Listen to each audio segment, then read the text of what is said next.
अब नहीं है हिचकिचाना, मन के स्वास्थ्य पर है ध्यान लगाना। अब नहीं है हिचकिचाना, मन के स्वास्थ्य पर है ध्यान लगाना। मन की सेहत भी है जरूरी, काउंसलर से फिर क्यों दूरी।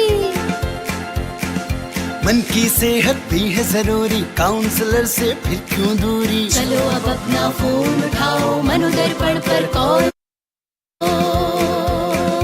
चलो अब अपना फोन उठाओ, मनोदर्पण पर कॉल लगाओ। मनोदर्पण के काउंसलर से परामर्श पाने के लिए डायल करें टोल फ्री नंबर 844-844-0632। नंबर एक बार फिर सुने, 844-844-0632। Namaskar, hello and very warm welcome to all the viewers and students out there. You are watching us live on eVidya channel, channel number 6 and 11. And apart from these channels, you are with us on our YouTube channel as well, that is ncertofficial. I am Renu Bhatt with you all. You are watching us live in this very special session of CIET NCERT named Paricharcha. And allow me to share some brief about Paricharcha sessions. Sahyog and Paricharcha sessions are held under initiative of it's held under MANODARPAN initiative, and it's a brilliant initiative by Ministry of Education under Atmanirbhar Bharat Abhiyan, so that we can provide psychosocial support to all the students, their parents and teachers across the country. And we generally talk about their mental well-being as well. And the topic that we are going to discuss today in this particular session is very important for these days. And the topic is collaborative learning for freedom and creativity. And we all know that freedom and creativity are mandatory for us to grow and learn. तो किस तरह से हम इसे पा सकते हैं, what's its importance, or do we have any strategies and techniques for learning and inculcate these things in us? We have joined by our esteemed panelists. So without any further delay, let's meet them. You are Dr. Elizabeth Gangme. You are Associate Professor from Department of Education, RIE Bhubaneswar. Very warm welcome, ma'am. Thank you so much. And we have joined by our another panelist. You are Mr. Jagat Krishna Sisu Goswami. You are Principal from MBS Public School, Bhubaneswar. Namaskar, sir. Swagat hai aapka. Thank you.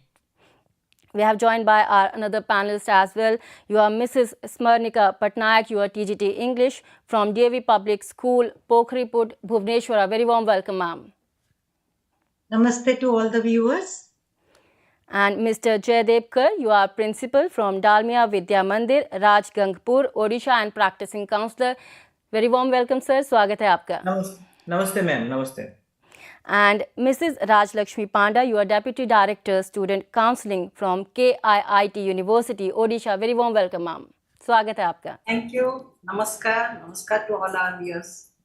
And before we start this particular discussion, and very important discussion about freedom and creativity, let me share some certain information to all the viewers and students in case they have any query or they want to know more about this particular topic. They can send their queries to us, and our telephone number is 8800440559. Dear learner, we have dedicated website as well for Manodarpan. You can explore this particular website, that is www.manodarpan.education.gov.in. And apart from these channels, you can join us through our Facebook page as well, that is NCERT. And you can dial on our number, one more number, that is Manodarpan Tele helpline number, that is 844-844-0632. So these are the various mediums so that you can reach out to us through with your queries and questions. And without any further ado, let's quickly start this conversation and discussion. And Elizabeth ma'am, my first question to you is, and the very basic question we want to know about this particular topic, that is, what exactly collaboration learning is and how does it promote freedom and creativity, ma'am? Thank you so much. Once again, namaste to all the viewers and all the co-panelists. And Renu, thank you for giving me the opportunity to initiate this discussion. Important and significant topic, that is collaborative freedom and creativity. So first of all, let us see what is meant by collaborative. in a common knowledge or in a layman term, collaborative is action of working with each other. So, but when we take to the etymological meanings or the educational meaning of this collaborative is that it is learning with each other. So learning with each other, here also I want to mention that when we talk about learning, in the contemporary time, learning is not just simply change of or modification of behavior. Now the attention is creation and construction of knowledge. So what the teachers are expected nowadays is that we facilitate the learners and the classroom so that children are creating, constructing, and navigating their own learnings. So that is the philosophy behind this topic, collaborative for freedom and creativity. So when we say collaborative learning, we can say that it is an educational approach. It is also a methodology. It is also educational situation and environment, as strategies that is given to the small group of students so that together in a very, very engaging manners so that the small group of students will find under solution. So this idea of collaborative learning can be also traced to Lev Vygotsky. He's a pioneer in the constructivism models or theory. He believed that children need to have a learning from each other. The social or the socialization aspect is very important according to Vygotsky. So, and he also very importantly talk about language development, language and communication development.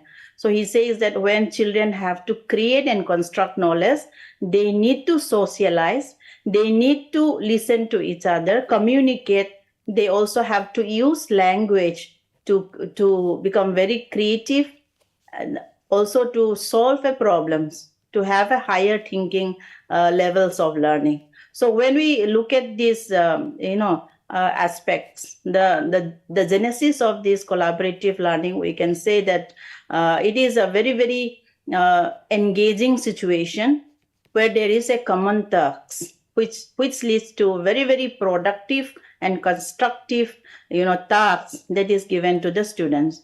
So here also in our topic, it talks about collaborative learning for freedom and creativity that has been meaningfully, joined together with freedom and creativity. So when we see, learners becoming very creative, critical thinkers, critical reflection, problem solving, all these higher order thinkings or communication, when we look at this, children need to be given, the freedom, the autonomy, and the on engagement. They need to be given, facilitated. They need to be given opportunity to, create, find themselves in a very experiential way.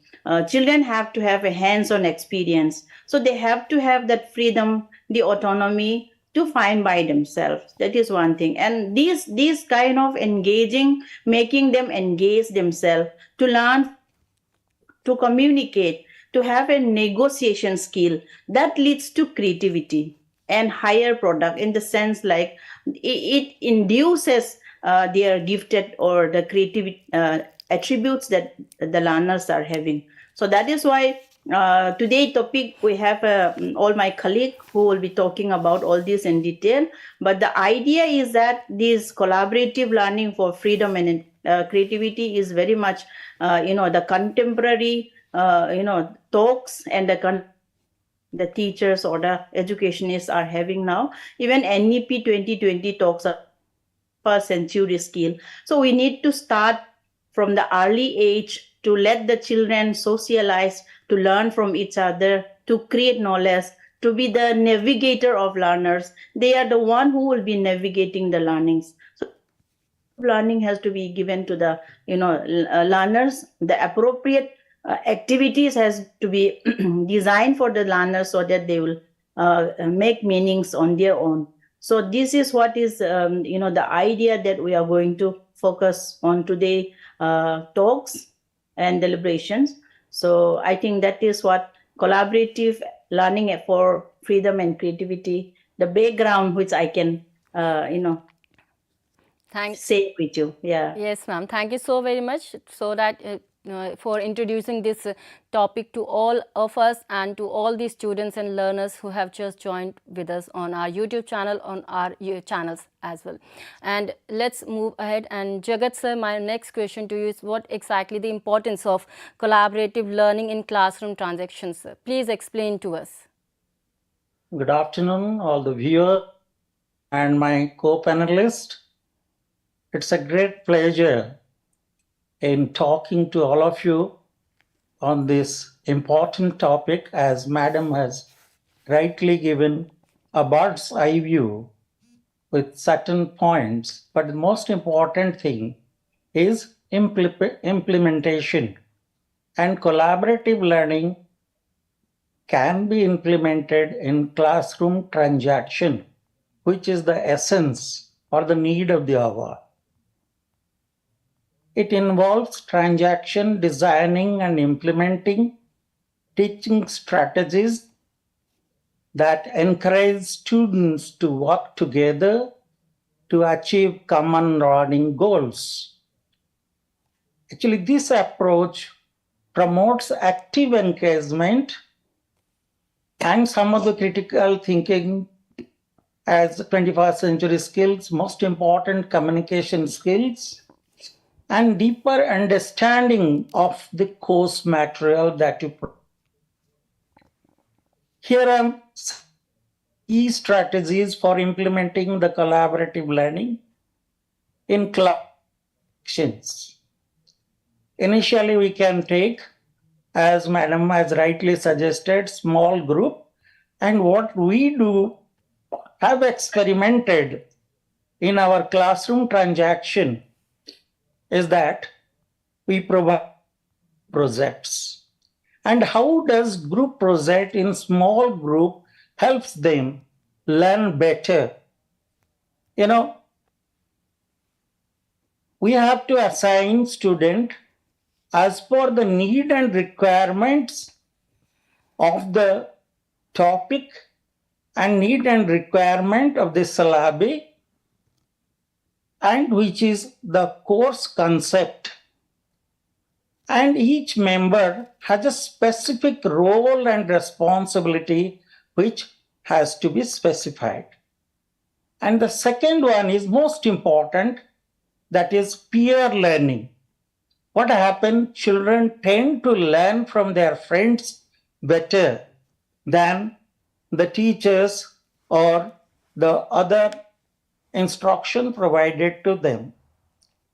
Actually, they learn from their peers and they share their experience very freely. Therefore, what the topic is given, their freedom.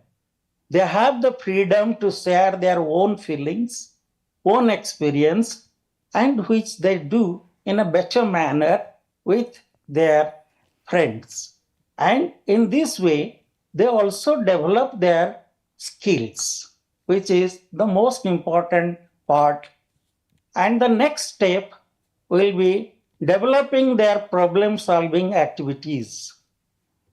In a complex problems or case studies to the student, as now CBSE has introduced, as NCEP and NEP 2020 suggest, we can collaborate to analyze, discuss in a purposeful manner.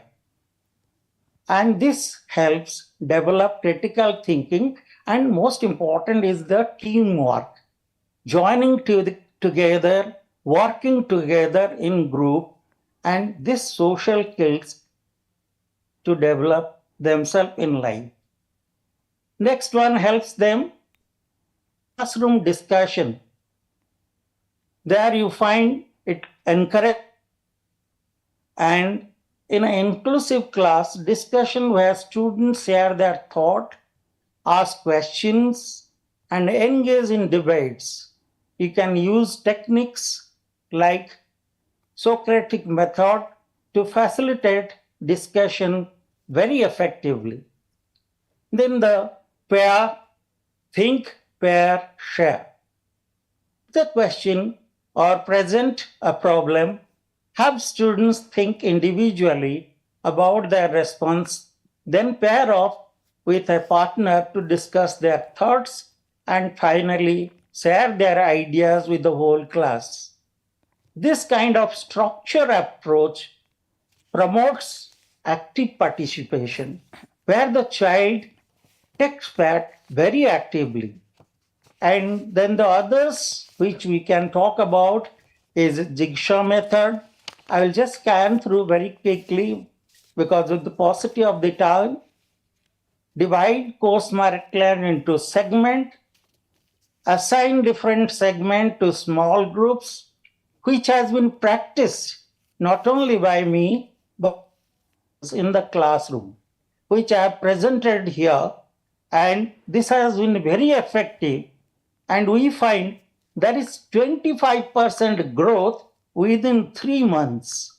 So this jigsaw method also helped them to share their expertise, and initially in the group and later on in the whole class. Then comes your collaborative writing.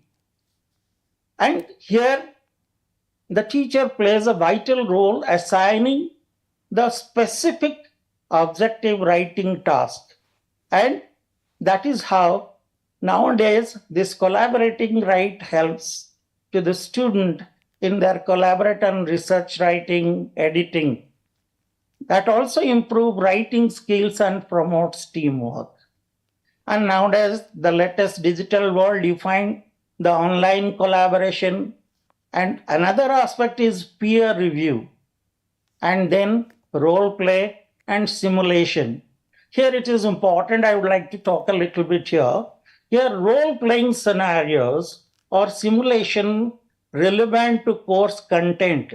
It is highly appropriate as they enact, present, and express their experiences. This approach encourages students to apply theoretical knowledge to the real-world situation. So on, so forth. There are only I will be talking about the headings. Then there could be diverse grouping. When assigning collaborative tasks to expose students to different perspective and experience. And then there are clear learning objectives where you find your expectations are fulfilled with collaborative activities, and students understand the relevance of their participation and object. It would be followed by assessment, reflection, and flexibility. And we have to be very flexible and responsive of the collaborative groups. We need to support and guide wherever needed, not to thrust upon or force upon anything when the collaborative learning experience takes place among the peers. And most important is planning and management.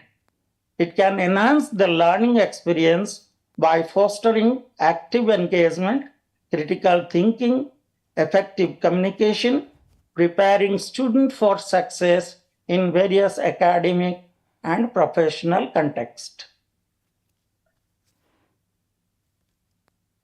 Right. So, thank you so very much, Sir Jugat sir, for sharing your valuable information on this particular topic. I mean, the collaborative learning's importance. Here, we will like to move on, and Smarnika ma'am, we would like to know more about the collaborative learning. So, hence, we would like to know about the examples. Can you please suggest some examples and explain to them? Thank you, ma'am, for the question. Yes, it is very important for all of us to understand the present context of the students as we are preparing our children for tomorrow, and they should be a great problem solver, good decision maker, along with other traits and personality characteristics. We need to develop their skills, and a classroom can be considered as a microcosm of the universe, realities can happen, and we provide them with a simulated world that they are going to face tomorrow. No longer we follow the teacher-centric method. There is a paradigm shift in the system of education, and today the child-centric method is followed. The teacher is no longer the sole holder of learning or diffuser of knowledge. It is the child who is at the helm of their own learning. We follow the participatory method. So in this connection, we have a lot many activities and examples which has just been mentioned by Sir previously, and how well Elizabeth ma'am has made us understood that how is this process happening or taking place. I'm reminded of Henry Ford, who says that coming together is a beginning, keeping together is a progress, and working together is success. To make this success happen, we prepare our students inside the classroom. They are given various tasks to perform, but then no single child can perform on its own. So we have to pair them. We compare the children that they will become like their best version of their own self. So in this process, we pair them, and this is a pair activity where a child will form a pair with another. A topic will be given, which they will share, they will discuss, they will deliberate, they will debate, and finally they will share their own opinion. This will help them to become great decision makers in the long run. Then we have group problem solving. This is also another example where we form groups of children. If we send a child to do a particular piece of task all alone, he is demotivated or would be disinterested after some time. But if he performs in a group, they all rely on each other for companionship and support. They rely on their own need as well as the need of the group.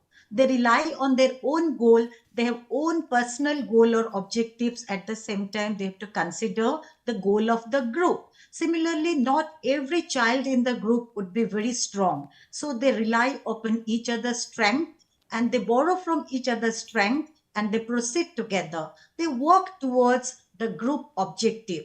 Personal goal or personal objective takes a back seat, and this way they also learn adjustment, how to adjust later as in their adult life. As responsible citizens of tomorrow, they get an experience in the classroom setting. It is the onus on the teacher who provides them with this kind of situation, and here the teacher plays the role of a facilitator.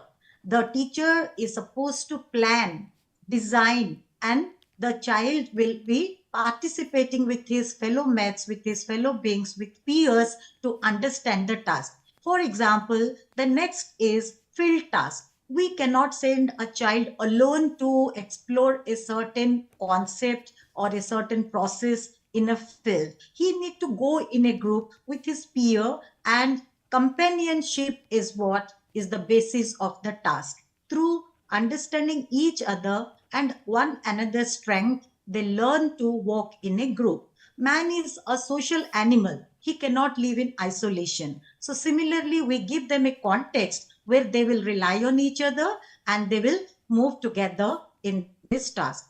The next example is investigatory project, and very commonly we refer to one certain term that is transdisciplinary approach. Transdisciplinary approach, it is not anymore limited to any one particular subject. Rather, investigatory project is found in subjects like science and social science, but no longer it is confined to those two subjects. We find them also in humanities, in language. Similarly, an investigatory project cannot be undertaken by a single child at a given point of time. Rather, they need to work in groups. And team-based learning, very commonly we come across this example where a team is formed, an objective is given, an assignment is provided, and they learn and grow in team. And during the interactive processes of the groups, they learn from one another. Drama and role play is very common, where a group performance is considered, and completing a task in group we also can undertake matching, sorting, ranking to be done with the help of peer or friends. This is also a group task. Most importantly, activities or games, because children love to understand a thing by playing. So the playway method or the gamifying learning is the current trend, where we can use the games or the elements of the games like the bingo or the hangman. So here, even board games are used in classrooms to deliver the concept of learning. And like this, it is important that we understand their need, goal, and strength and use them or apply them in their daily day-to-day life situations to help them understand what they can achieve by collaborating or how they can achieve it through collaborative learning. Thank you. Thank you so very much, ma'am, for letting us know about all those examples. And Jaydev sir, till now we have came to know about collaborative learning, a lot of things, like what exactly collaborative learning is and how does it promote freedom and creativity, what's its importance, and recently the examples. Here we would like to know about the objective of collaborative learning, sir. Please explain to us. Thank you, Renu. Actually, my co-panelist, everybody is discussing about this. The actually thought was discussed about the collaborative learning, creativity, everything. So what I'm going to talk about here, collaborative learning, a very pedagogical approach, aims to achieve several objectives to foster the more dynamic and effective educational learning and experiences. So if you look at collaborative learning in the gateway, now all of you we are here on a single platform. It is a one type of collaborative learning and collaborative sharing. We all are sitting in different places. You will know that right now we're a lot of panelists and you are in different places, but what we are doing, actually we are sharing and gaining the collaborative approach. So the children want what actually basic in 21st century skill is there. No doubt, ma'am said NEP, all these things professor said, and these are also discussed about all the techniques, and ma'am also shared how gamification, everything is good. But the basic objective, why we are doing collaborative, there's a lot of approaches there. First of all, it is a knowledge sharing and gaining, which is more important. Collaborative learning encourage students, even the educator, to share their insight, ideas, perspective with peers, promoting broader understanding and deeper knowledge. For that is first thing. As sir said, also really critical thinking. Yes, critical thinking is important, each and everyone. It cultivates critical thinking, skills, channel their student mindset up, and analyze, evaluate, and bring you the one situation where children can learn and can apply in the life. This collaborative learning also, which 21st century skills, communication skill, which is more important, each and every individual educated students. So that also enhance problem solving and thinking their idea and putting their idea forward also to one of the part. Diversity is collaborative learning, actually give an idea, various viewpoints, thought process, team working, everything what is comes and put together, and definitely the children can use in the real life, and he can, whatever he is learning, that can be fulfilled in a greater way. So this learning, lot of it's creative creativity. The objective is very clear. I said 5 objective: critical thinking, communication skill, problem solving, diversity, knowledge sharing, gaining. These are a lot of are there, but these are the basic thing which enhance all the individual to shape in a great individual. Thank you, ma'am. Over to Renu. Thank you so very much, sir. And Raj Lakshmi ma'am, here we want you to throw light on creativity. What is creativity and how does collaborating learning enhance creativity in students, ma'am? Thank you, Renu. Now that we have learned from collaborative learning from the experts so many things, so creativity, as all of us know, that it involves something, a production of very new and unique. So when we foster the child, when we give an opportunity to children to think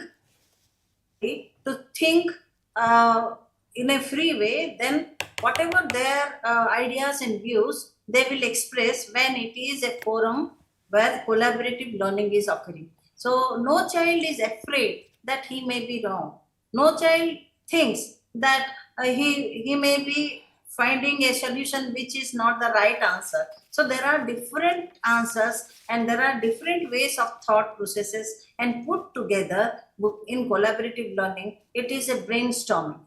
It's a brainstorming where all of the children are involved to produce whatever thinking they are having on its particular topic, and that involves divergent thinking. So thinking in a different way, in a unique way, and then it fosters a originality, it fosters flexibility, and children are encouraged to put their views without any fear. Many times we see in the classrooms the children are afraid to answer, afraid to say their views, share their views, because they are afraid that they may be wrong. So nothing is wrong, everything has some reason. I say a knife can cut, a knife can hold the, or it can tighten something. So when I use it in a in various different ways, so everyone's point of view is being noticed and it's being cherished also. So it is a situation where there is interdependence and it is an interactive way of learning also. All of us know that it promotes a healthy environment, and students, they start learning from each other, and collaborative learning, it is useful because there are various resources which can come together and we can find a very beautiful solution, beautiful output from all the inputs. And the research, it says that there is more number of perspectives, there is communication flow, and students are allowed to talk and they are allowed to interact. So where we create an environment of understanding, we create an environment to learn from each other and to promote each other, and it is like a social interaction, and it is a type of social interchange of opinions, which interdependence also which occurs. So collaborative learning is the base. It is the best way of promoting creativity, and creativity, we know about the Chandrayaan project now. It is a collaborative achievement where we have reached the moon, and very soon we will be reaching the sun. So if we give opportunity to our children to share their views without having any fear, they will first getting the best of knowledge and share, and also they can promote a very free knowledge sharing, and also it will help in creating wonders.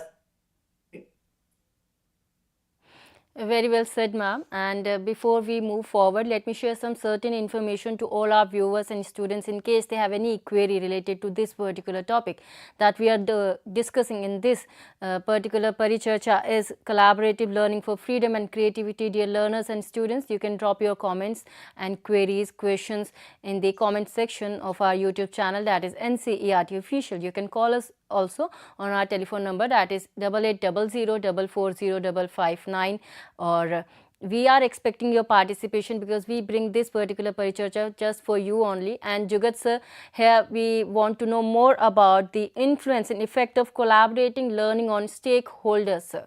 What are those effects and influence? Jugat sir.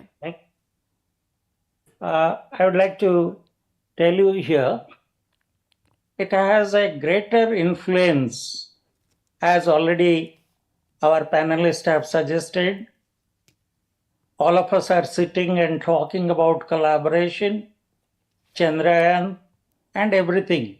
This is all example of collaboration. And now, what kind of influence and effect of collaborative learning on stakeholders? Well, it has a significant influence or effect on various stakeholders in the education process. These stakeholders include educators, parents, educational institution, and society at large. I'm just going to give you certain examples how the collaborative learning impacts each of these stakeholders. First, the students. Increase engagement. Through this collaborative learning process, we do encourage our students to take active part and have engagement among themselves. They often find group work more interesting and motivating than traditional lecture method. That is, which is what one panelist has said, the shift has already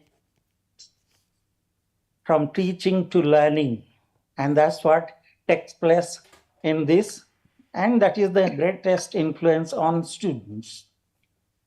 There is improved learning outcomes. The effect is how collaborative learning can lead to improved learning outcomes as students have the opportunity to discuss, debate, share ideas, reinforces the understanding of the material, the objectives.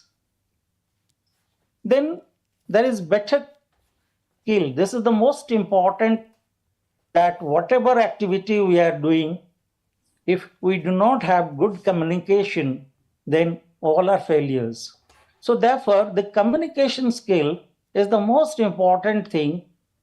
Actually, students develop better communication and interpersonal skill through interaction with their peers.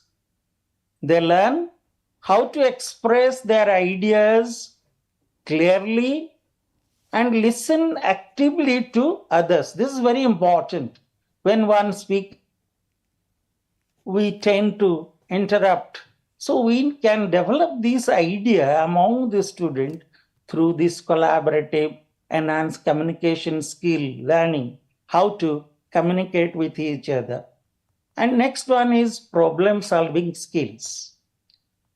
Actually, collaborative learning promotes problem solving skills as students work together to find solution to complex issues. That is, certain life issues can be presented to them and they can find out solution for themselves. If they are asked if you find in most of the schools, we have certain problems arising. When it is given to the student and the student leaders to solve, you will find they will come out with very beautiful solution. And this is because of their skills and problem solving skills. Then preparation for the workforce. This is very important. All this digital world, and you find everywhere this workforce is very important. Collaborative learning prepares students for teamwork, which is often required in the modern workforce. Now comes to the educators. What kind of impact does it have? Actually, facilitation of learning. Educators shift from being the solo provider of information to become facilitators of learning. They become their guide to the students, provide support, and foster a conducive learning environment and atmosphere for the students' development. Then comes your evaluation, assessment, and feedback. And collaborating learning may require different, diverse assessment strategies, where you find education need to assess both individual and group performance. One of my previous panelists just gave some hint how to evaluate and get their feedback accordingly. And thus it helps educators to see how there is a change, what kind of change that takes place. Then it has impact on professional development. Implementing collaborative learning strategy may require educators to undergo professional development to effectively facilitate group work and use technology for collaboration. The modern world has become technology based, but how to utilize it in perspective, in positive manner, that has to be impacted upon the student community, and that has to be impacted upon the educator themselves first. Then there is a lot of seeing student actively engage and achieving better outcomes can be personally satisfying for all educators. Then awareness, this is very important. Parents become more aware of their children's learning experiences. They may have opportunity to see the children explain concept they have learned in their educational institution and in their peer groups. Nowadays, you find why we are talking about educational institution. The most important thing, curricular adaptation. You find some of the school, they do not follow a common syllabus. NCERT has made books after so much research. Do you find that it is institution may need to adopt their curricula to incorporate collaborative learning approaches, which can lead to a more dynamic and effective educational experience, because these books have been prepared with experience, with knowledge, with research work. It has not just been prepared like that. So therefore, we need to, as educational institution, we need to adopt one system which will make the student develop and make the institute grow in a better manner. And the infrastructure and resources, school and colleges may need to invest in technology and resources to support collaborative learning, including digital platform and collaborative spaces. Assessment and evaluation.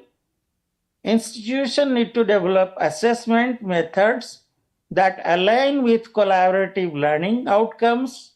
Now, every book, there are learning objective and outcome, but we don't pay any attention to that. You ask a teacher what are there and how do they come out, whether the child have got 10% or 25% achievement at the end of the year according to age group. We are not in a position to know exactly what happens. Therefore, this is very important, and we have to evaluate the impact of these strategy on overall quality. And there comes innovation. Collaboration often leads to innovation. Students who engage in collaborative learning are more likely to think creatively, as Madam talked about creativity there, and the purpose of innovative solution to societal changes and the challenges that we face in our day-to-day life, and they can be very skilled to support their family, their society. And last but not the least, collaborative learning can promote diversity and inclusivity. This is very important. By exposing students to different perspectives and backgrounds, helping to create more inclusive society. And therefore, it has a profound impact on stakeholders in education. It enhances the learning experience for students, challenges for the educators to adopt their teaching methods, and bring change according to requirements, and support from parents and educational institutions.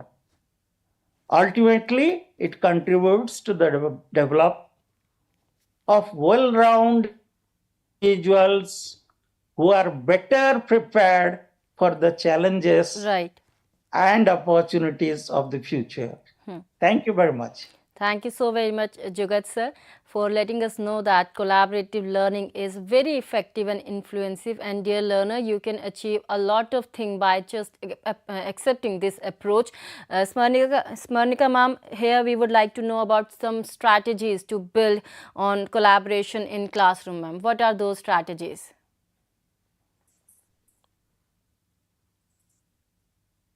Smarnika ma'am.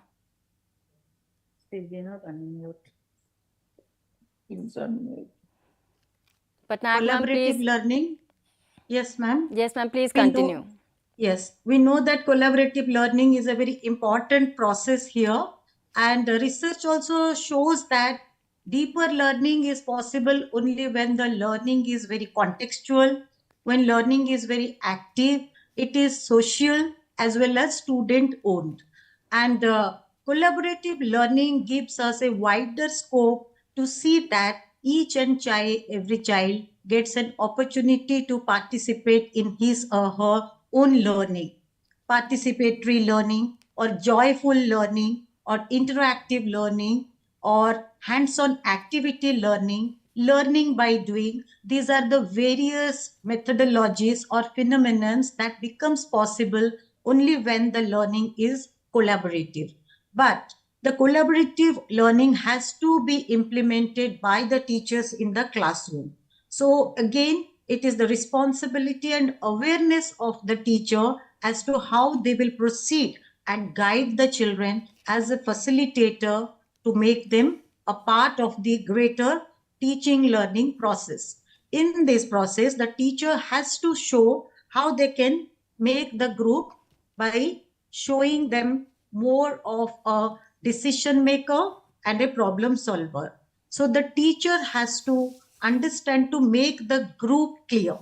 It is in the hand of the teacher to see how they make the group or prepare the group. They know the various ways in which the children behave. The teacher knows the children. They can mix up the various abilities. The abilities where they will mix up the strength and weaknesses. Diversification or cultural differences are also found. So they will make them very part of the group by sending them and making them sit with together where there are different strengths and weaknesses are collaborated. Then the teacher can also show them their goals very clear.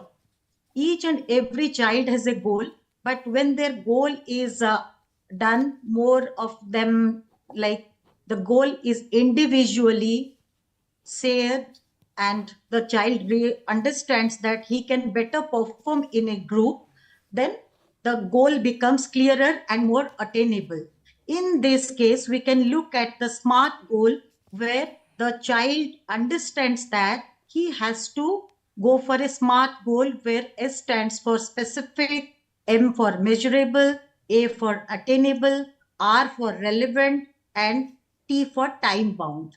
Each and every child has a goal, but they can see that their goal is met within the group. After the teacher selects the students, he makes the size. The size in the sense, if the group contains many children in the group, then the group goal will be somehow it's unattainable. So the size of the group should be around 4 to 5 children in one group. If the group is very small with less than 4 to 5 children, then the sharing of ideas will not take place. Whereas if the group size is much bigger than it should be, then also the goal are not met. So ideally it should be 4 to 5 children in proper formations to attain maximum effectiveness of the group. We also need to teach children how to listen to one another in a group. As they're walking in a group, not everyone is an active listener.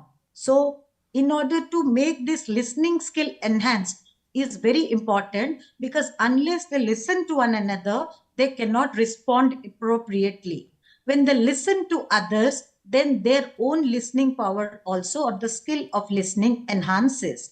Listen to specific information, listen to respond, as well as listen to understand. So all these skills can also be developed when they listen to one another in a cohesive group. We must teach our students to listen in a group so that they become skilled listeners.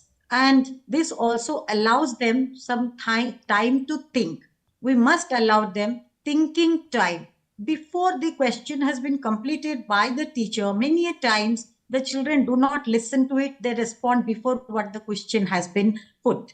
But if we give them the listening skill, then they can given a thinking power as well as a thinking skill, a think time. So they understand, they process the information, then they can respond very appropriately.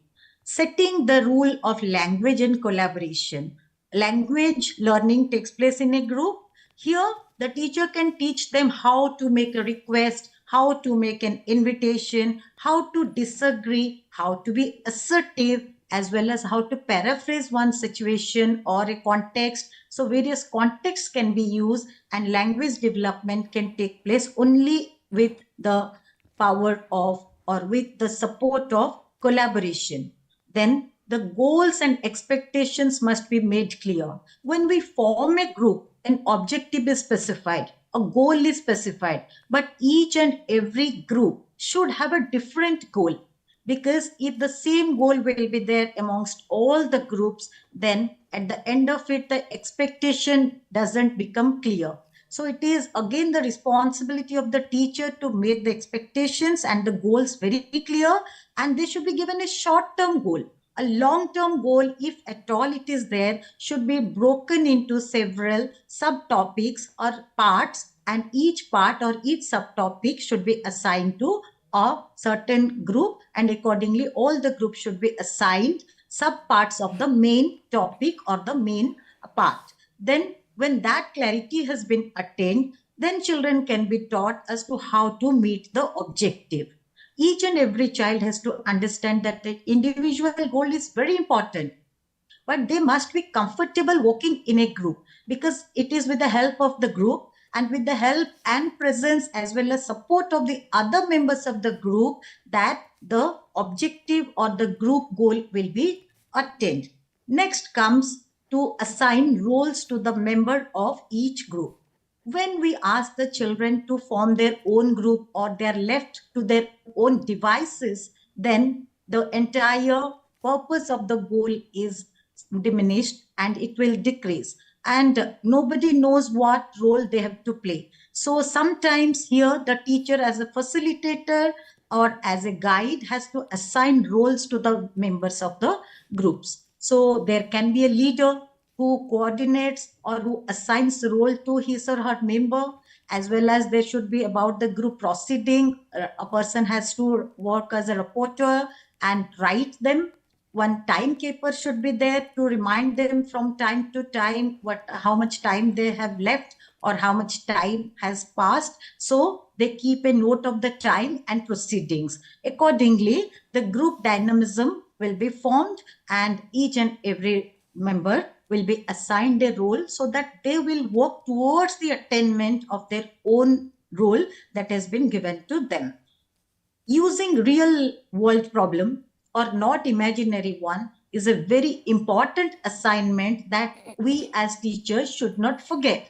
It is the children who are going to have the goals and solve the problems as well as meet the objectives.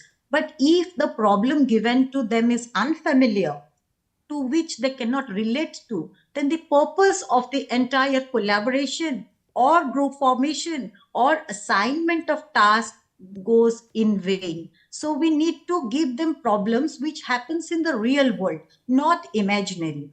We know that children have a kind of world where they belong with superheroes in them. Right. They have the Chota Ma'am, Bheem. here I would like Yes, ma'am. to request you to sum up, please, ma'am. Yes, ma'am. So giving them the real world problem is more important than the imaginary one. Then consider giving each group a different task so that each and every person gets something to do in the proper way. They need to get themselves involved, use their own strength, use their own ability and aptitude, and give their best. And finally, we may use again a game or play a game so that students get warmed up and we can make them interested towards the forthcoming study, because ultimately the purpose is to help them get some deeper learning, and that is the sole objective of the educational purpose or the transaction of curriculum. So taking all these things into consideration, the groups may be formed as well as the teachers will be able to help the children to help themselves. Thank you, ma'am. Right, ma'am. And I'm quite sure by using and accepting all those strategies, teacher-learner relationship will become more healthy. Jaydev sir, here we would like to know more about the tool and techniques of collaboration learning, sir. Thank you, Renu. Thank you, other members. Actually, the tool and techniques, because whenever you think about some process or some education system, it needs some tool and techniques to transact in the classroom situation. So already many of the speakers and colleague also have shared that there's a peer teaching, group teaching, team-based teaching, think teaching, all these are there. But still I am taking into little bit different tilted way to digitalize, because now these things are happening in a different way. And we are just Z generation, the 21st century children, all of you are coming up. So we need to think differently for the tool and techniques. So what I am talking here is the learning management system such as Canvas, Moodle, all these things where it gives an idea to children, file sharing, collaborating, exchange of ideas, everything. If you look at tools like Zoom, Microsoft Teams, all these are also in real and remote remote places, and real time the collaboration happening, and that is a one tool can be taken into collaboration learning. Wikis is a Wikipedia, as you know, the platform, they have also given a classes like that. Their children can edit, can share ideas, and can create a content, collaborative research that can be helpless. You know, Microsoft, Google, all these are giving a lot of platform to the children, not for the children, for us also, to develop and to be a content, document sharing, screen sharing, writing, project development, collaboratively, and sitting in different places. Discussion forum, LMS system, as I said, actually project management tools, a lot of tools and application has been developed where the children can use as a tool and medium, where everybody can put their ideas, can share, edit, design, and create a little bit new creative way. And that can be helpful for each and everyone. So that is the actually whatever classroom regularly, physically we are doing, that is absolutely fine. My colleague has very, vividly they have shared. But still, these are the tool techniques which we have shared. In digital way, it can be take and enhance our collaborative learning more creative and further. Thank you. Over to Renu, please. Sir, we still have 5 more minutes for you. So would you like to add something, sir? Yes, ma'am. But only what ma'am was talking a little bit before that also, I colleague. The only thing is that when team things are happening or we are doing a collaborative learning, we are planning for that. The instructor, the coach, mentor, or the teacher who is beside this scene, which is or a persons, they have to design and strategize such a thing that our objective of collaborative learning should be happen properly. Because unless we have not planned it properly and just simply throwing that this platform or this topic we have taken, that collaborative automatically will take place. No, we need to mentor, monitor, and guide as a coach, and we have to involve ourselves in the particular forum. If we are not involving and we are leaving all this platform to alone to the children, there may be a self-learning happening, self-development happening, but still, unless you are not a part of there, you are not a mentor and coach for that, or facilitator, what ma'am was talking rightly, absolutely, collaborative learning and creativity will never be possible. So it is our responsibility as the educator. We have to involve, engage, and motivate the children for further enhancing this collaborative learning. Thank you, Renu, for giving extra time to me. Thank you. Thank you so very much, sir. And Raj Lakshmi ma'am, we have talked about strategies, we have talked about tools and techniques, and if we go towards its psychological aspects, please tell us what is the psychological aspect operating in collaboration learning, ma'am? Thank you again, Renu. So now that we have learned so many things about the strategies, techniques, all these things, but from a psychological point of view, if we see, this is a process of social facilitation where the performance of an individual gets enhanced in the presence of a group. So it really is very healthy, because most of the times as an individual, when we perform, it is in front of a group or an audience, it gets affected. There is social inhibition. We have our ideas, we have all the qualities, intelligence, we have our knowledge, but when it comes to say in front of a crowd, in front of an audience, in front of a group, at that time we get out of our ideas. So when we give the individual to speak freely, and there is the psychological technique here helping the child is there is no fear of failure. There is no failure. So I have my idea and I am sharing it like the others are sharing. So I'm not wrong. I have the opportunity to share my ideas. So there is less fear of failure, and it is a social facilitation where the performance of the individual gets enhanced in the presence of many people, and collaborative learning, it psychologically empowers. Then another thing which occurs here is there is no social loafing. Social loafing is a reduction of individual effort while performing a group task. So when we make in collaborative learning, we make everyone responsible and everyone has contribution. At that time, he or she is motivated to do his or her best, and her ideas and ways of thinking is being appreciated. So there is no social loafing, there is reduction, and fear of failure is very less. And this is the forum where people gain, or the students gain, lots of self-confidence to speak without fear. There is no fear to share one's thought. So we are enhancing the self-confidence and self-esteem of the children. At the same time, it gives an opportunity to empathize.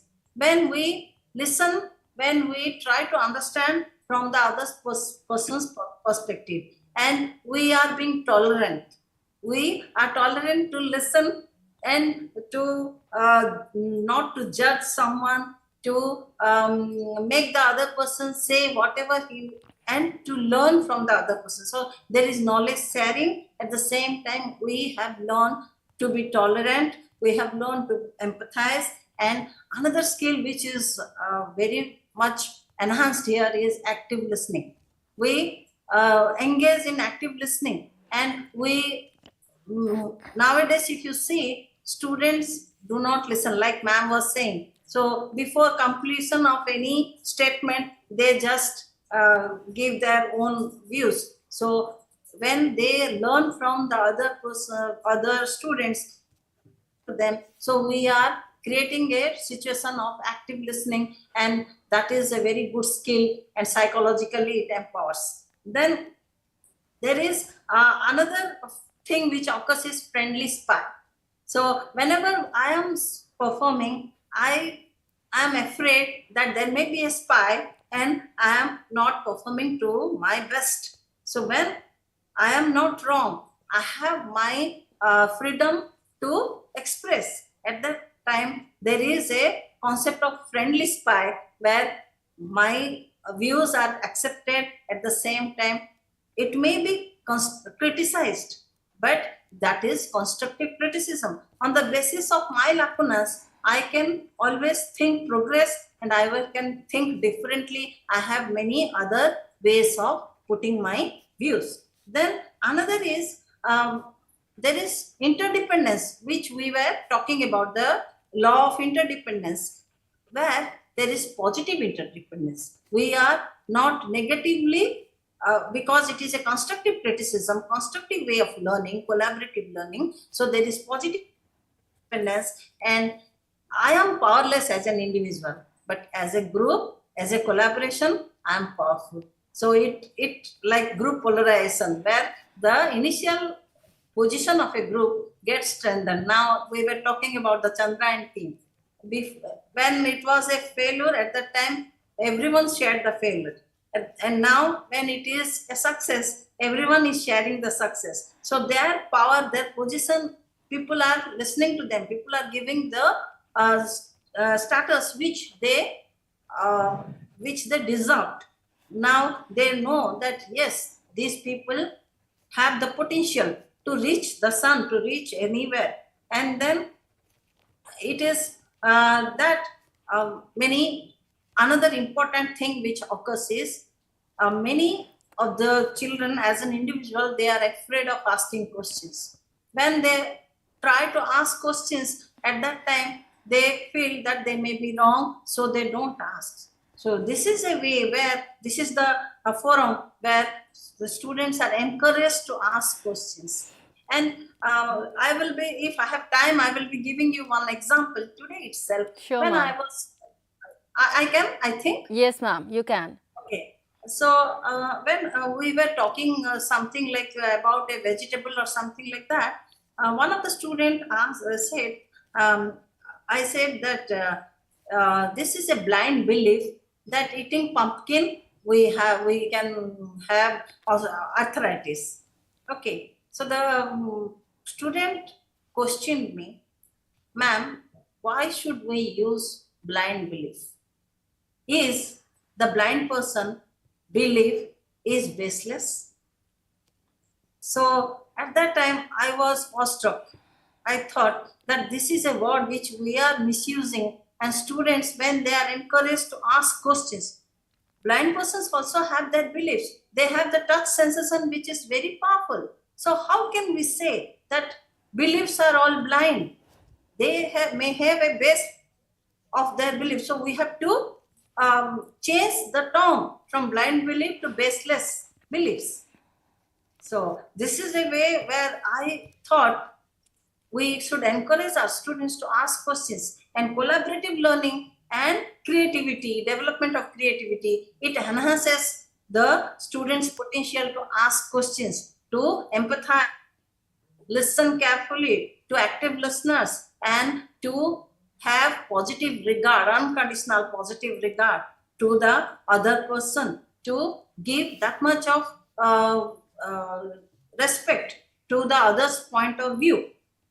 And then there is positive social influence. At the same time, most important is peer learning occurs, and peer learning is the most effective method of learning, which we all know, and collaborative learning gives a forum where there is lots of peer learning.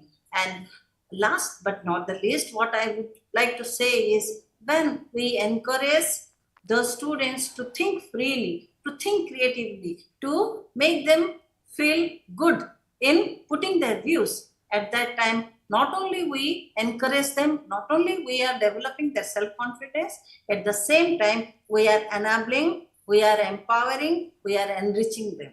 So it is a constitutional, fundamental right, that is right to life and dignity, which we are promoting.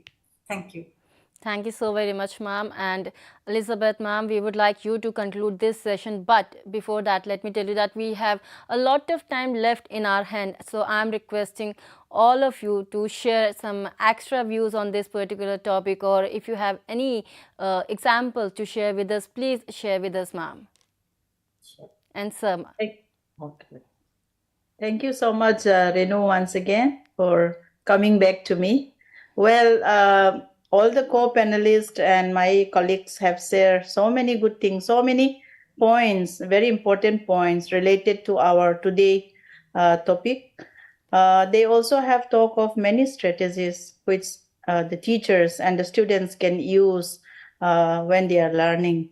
So by listening to all of them, like we can, we can come out with the idea that knowledge grow by sharing. Knowledge is only, see, the purpose of knowledge is sharing. If you don't share with others, it loses its meaning. We don't like knowledge. It is to be disseminated. It has to be shared to others. Then only it become meaningful. So here also now, going back to what some of my co-panelists has mentioned about social animal, social being and all. Smaranika has particularly talked about, men's are social animals, men's are social being. So that is what is very, very important. In the classroom, in the school, it's a mini society. We are trying to learn how we can be a social being when we come out outside the classroom or outside the school. So many times we see that children's they are very good in their subject. They are very, subject-wise, they are performing, they are achieving excellent. But when it comes to socialization, they face so much of challenges. They face so much of harder in their life. So at the end of the day, they have certain mental issue or some emotional issue, which is also very, very, concern. All my co-panelists, all of them are a counselor, practicing counselor. So they will agree with me that, until and unless, socialization or emotional maturity, all this mental health, all these things are not taken care of, then, a child, we cannot term it as an achiever at the end of the day. At the same time, when we talk of collaborative learning, it point to holistic development.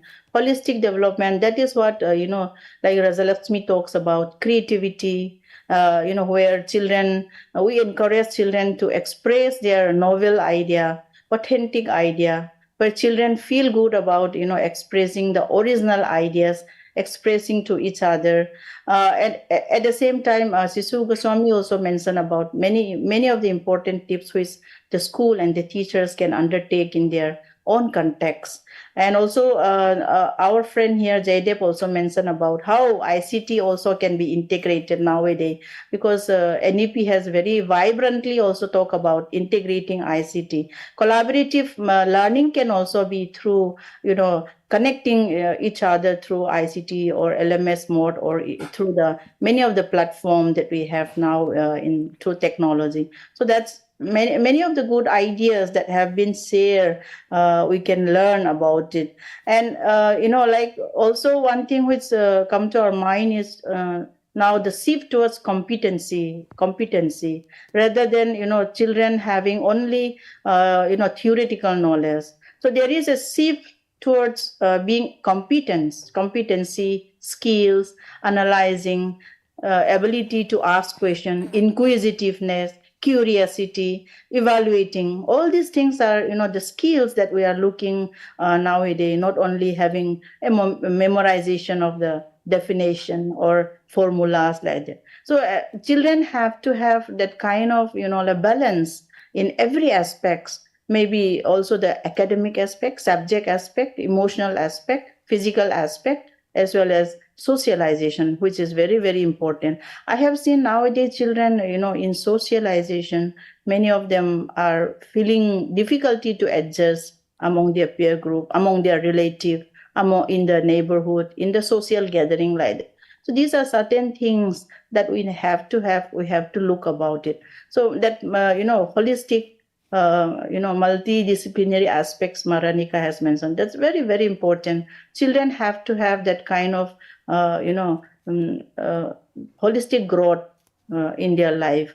I used to tell my students in the classroom that even if you score, 90%, 99%, ultimately at the end of the day, people will not come and say in your birthday, oh, you have scored. It will not be written in the board that this friend have scored 90. It's all about being good. It's all about being empathic. It's all about being, compassionate. It's all about being responsible. So these are the quality which define the person. So I think we have to look at collaborative learning where we encourage such kind of qualities that is very, very important in this, global society, global, nation, or from the larger perspective.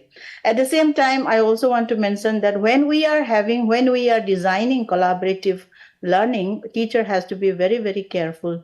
Smaranika has already mentioned about it. I just want to add it by saying that when you design for collaborative learning, you see to it that how the group are constituted, which doesn't lead to intimidating each other. That has to be seen. Also, age appropriate, learning appropriate, outcome appropriate, context appropriate. All these things has to be seen. Just because, like we in the name of collaborative learning, you cannot just create a group without looking at all these things. So there is a great responsibility of the teachers to understand your learners, to know your learners, that if I constitute this group, there will be a learning, there will be, progress in this group. So all these things I think teacher has a responsibility. So many times when we talk in the teacher training also, they say that collaborative, team teaching, cooperative work, it is very difficult. We cannot complete the syllabus. There are also some people who say that it's not like that. If we know how to design it, if we know how to, constitute it, if we know how to create it, then it's a very, very effective way how we can mutually learn. We can mutually learn each other, even from learners to teachers. Okay, so from student to student, student to teacher. So there is a mutual learning in this collaborative, technique of learning, and which really enhance the creativity, and it give a kind of, ownership and belongingness to the learners. That is freedom. So that's what I would like to add here. Very well said, ma'am. And we still have 7 more minutes left for this session. Any of the panelists would like to share some views, ma'am? Ma'am, I can share. Yes, ma'am. Sir, 2 minutes only. Like I am working for Kalinga Institute of Social Science, which is an organization of tribal students. 30,000 students, they read and they are taken care of. They are given shelter and they are tracked from the different districts, interior districts of Odisha, and they from KG to PG, the students, they are reading. So all these students, as they belong to the tribes, there are 62 tribal languages that they use. And when they come to the institute, they are just they don't know any other language, just there like Sora, Santali, Hui, Kandha. There are so many types of tribal languages that they know, 62. So when they come, they are not able to understand Odia also, which is our regional language. So for them, this collaborative learning, how it helps. We have our teachers who are from their community. So we have Santali teacher, we have Sora teacher, we have all the tribes, the language teachers who teach them Odia. And they not only learn Odia, at the same time, they interact with each other and they learn various languages. Whatever their friends speak, they also start speaking. So there is a language, what to say, explosion there occurring apart from learning many other things which we find, and we are surprised to see how children, they acquire so many languages. Yes. Thank you so very much, ma'am. Sir. Yeah. Do you have time? Yes, sir. Yes, sir. I would like to share something regarding this. This has, of late, it has come in this book and all documentation. I'll be talking about mid-80s and early 90s. When I was working as a PGT English in Kendriya Vidyalaya Sangathan, there I used to teach in +2 and 10 student like this collaborative method, using collaborative method, dividing them into group Like, say, for example, I take a chapter, unit. A group would do the reading part. Another would do the vocab by using dictionary and all. Another group would be doing the comprehension question or MCQ question. By this way, in turn, they will change. And as a whole group activity, you find this was very, very beneficial. And the result was extremely good and very effective. This is what I have learned since I'm speaking, when this collaborative learning concept hasn't even come to the manuals. I used to use that. We used to use, rather, I would say, I used to, when as a convener of subject committee, I used to stress on this part of the thing. And children used to express themselves very well. And they did not have this fear psychosis with them. And they had the freedom to expression, and they did this. And it was really wonderful walking. And one of the regional product, I think DM school teacher, I remember her name Amrita, who was working under me, under director NCRT, former director Usikesh Shanapati. He had written me a letter, this child is walking, so kindly help. So I suggested her, please adopt it. And she got her PhD in this and written a book on collaborative learning. And she just dedicated one of the pages and wrote to me, sir, it was highly effective and it had given me wonderful result. Now she is a deputy director or assistant director of education somewhere in Khordha, if I believe. So this works wonderfully well. But we have to remember what kind of role do we have, the teachers have. This is very important in guiding the children. That's all. I just thank you for giving this opportunity to share my experience out of these things. Thank you so very much, sir. Thank you so very much for your valuable information, and I'm quite sure this session would be beneficial for all the students and learners out there, and they came to know about the collaborative learning importance, their strategies, tools and techniques, and few examples shared by our esteemed panelists. And you got to know that if you adopt this particular approach and methodology, you can enhance yourself as a person. Thank you so very much, ma'am and sir, for being with us. Thank you. Thank you. Thank you so much. Yeah, thank you. Thank you so very much for your valuable information, and thank you so very much to all the viewers out there for being with us throughout this session. And before I wrap up this particular session, let me share some certain information, dear learners and viewers. If you want to know more about MANODARPAN initiative, you can explore their website, that is www.manodarpan.education.gov.in, and we have one tele helpline number as well if you want to get some advice from advisors, and the number is 844-844-0632. And before I wrap up this session, let me share some very important piece of information regarding NCERT's textbooks. NCERT textbooks for the academic year 2023-24 are available throughout the country, and these textbooks may be purchased directly from NCERT sales counters located at New Delhi, Ahmedabad, Bengaluru, Kolkata and Guwahati.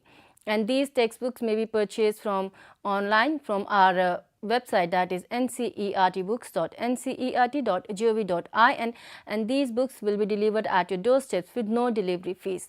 And in case you want a soft copy of all those books in PDF version, it can also be downloaded online for free from NCERT, Diksha, eParicharcha website and from our mobile app as well. We would request you to visit our website, that is ncert.nic.in, to know more about the authorized vendors. With that note, me Renu Bhatt is taking your leave, but you stay tuned to eVidya channels and NCERT official YouTube channel for more informative programs. Namaskar and take care.